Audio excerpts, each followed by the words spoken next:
Hi friends, அஸ்ஸலாமு அலைக்கும். இந்த சம்மர் வந்தாலே கோல்டு, ஜலதோஷம், தலைவலின்னு நம்மளை வச்சு செய்யுது. இதெல்லாம் ப்ரிவெண்ட் பண்ணுறதுக்கு தான் இந்த ரெசிபி. வீட்டில் எப்படி சூப்பராக சுக்குமல்லி காஃபி ரெடி பண்ணலான்னு பார்க்கலாமா?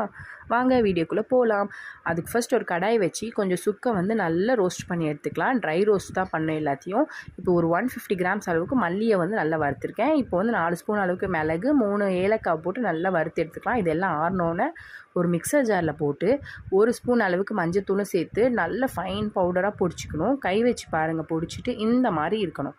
இப்போ ஒரு 1/2 லிட்டர் பாலில் கொஞ்சம் தண்ணி சேர்த்து பால் நல்லா கொதி வந்தோடனே இதில் இருக்க 1 ஸ்பூன் அளவு எடுத்து போட்டு ஒரு 5 மினிட்ஸ் அளவுக்கு சிம்லேயே வச்சு கொதிக்க விட்டு வடிகட்டி நாட்டு சர்க்கரை அப்படி இல்லைனா பனக்கற்கண்டு தூள் போட்டு குடிச்சு பாருங்கள். கோல்டு எல்லாம் பறந்து போயிடும். ரொம்ப டேஸ்ட்டாகவும் இருக்கும், சூப்பராகவும் இருக்கும்.